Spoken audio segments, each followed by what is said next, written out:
right, if you're here for the very first time, thank you and welcome to our YouTube channel. If you've come back because you want to see more, well, thank you for that too.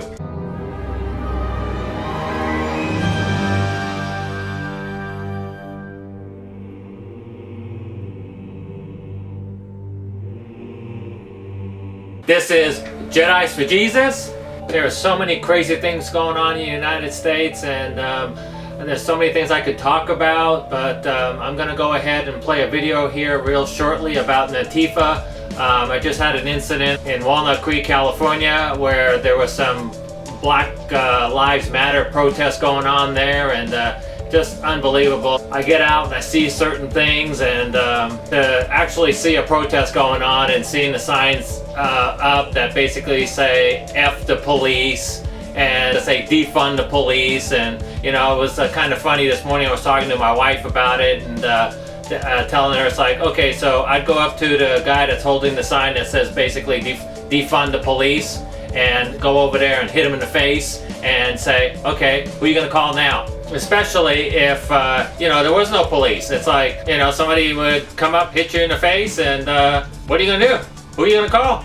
You know, absolutely crazy, you know, what's going on. It's like every month that goes by, more and more, it's, you know, it's not gonna end. November, that's when it's gonna end.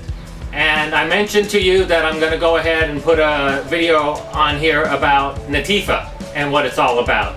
So without me saying anything more, I'm gonna go ahead and play that video for you right now. An angry mob tries to remove the statue of President Andrew Jackson in Washington, D.C. Across the country, cities are buckling to pressure and removing statues of Christopher Columbus. Now, growing calls for the removal of this statue of President Abraham Lincoln, who freed the slaves. The left-wing mob is trying to demolish our heritage so they can replace it with a new repressive regime that they alone control. The Department of Justice says left-wing groups, including Antifa, are leading instigators of protest violence. But who is Antifa? It's an anti-fascist group formed originally in Germany in the 1930s. They were Stalinists pledged to combating the Nazis. Here in America, these anarchists are based in the Northwest. One of their strengths that makes them effective is they stay in the shadows.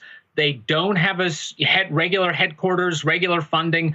So it makes it much harder to trace exactly what they're doing, and it lets them always claim, oh, well, that isn't us and you can't prove it. According to Scott Walter, president of the Capital Research Center, some recruits seek meaning and significance by opposing authority. Almost anybody in Antifa is prepared to be violent. That's part of the essence of Antifa, is that you're brave and tough and manly and you're ready to be violent.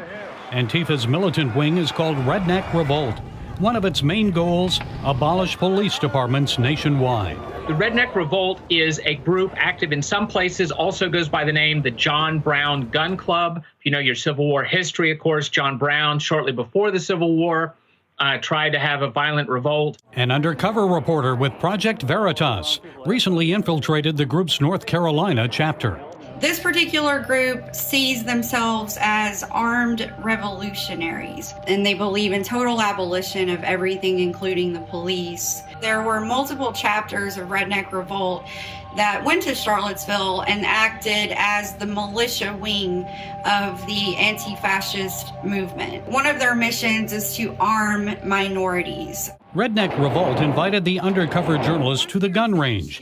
Initially accepted as a member, her social media activity led the group to eventually reject her. I had Facebook posts in support of a candidate for sheriff, and that's where they said to me, that's where we fundamentally disagree. We don't believe in reform of any kind. We believe in complete abolition of the system itself, including police. So who funds Antifa and Redneck Revolt? Walter says they don't need a lot of money. How much money does it cost to get a black hoodie, a black face mask, and a couple of bricks, right? You don't need multi-million-dollar grants to do that. But how about other militant left-wing groups? And we can find some places where money like George Soros will fund something called the Alliance for Global Justice. and that is what's called a pass-through. It will then pass the money on to individual groups like Refuse Fascism, which was an Antifa-style group that started after Trump was elected.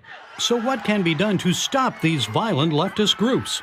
President Trump is set to strengthen a statute against destroying monuments on federal property, which could mean up to 10 years in prison for violators.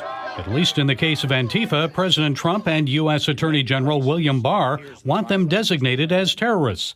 John O'Connor, a former assistant federal prosecutor for Northern California, disagrees. You're burning the barn to roast the pig. I don't think you need to do it. I think if they are doing this in order to take advantage of some of the anti-terrorist laws, which are created by statute, I think you've got to show more of a foreign nexus. And that may be the Trump administration's biggest challenge in combating leftist violence. Overseas support may be hard to prove. For now, it seems these leftist groups, although inspired by foreign movements, are homegrown. They're made in America. Gary Lane, CBN I hope News. that gave you more information that you did not know before. If you felt led by this video or another video that we have on there, it's like always on the bottom of our videos down here, we're gonna have a link to another video where you can give your life to Christ. Later on, we would like to know if you did that, and you can contact us in many ways. And again, we'd have the links down there on how you can do that. We would really like it if you go ahead and subscribe here. Go ahead and give a thumbs up, and then we'd really like it because if you click on the bell, you would be notified when a brand new video gets posted to our channel. And we're just excited to be doing this. This is just a new adventure. And this is Jedis for Jesus signing off for this week. Thank you.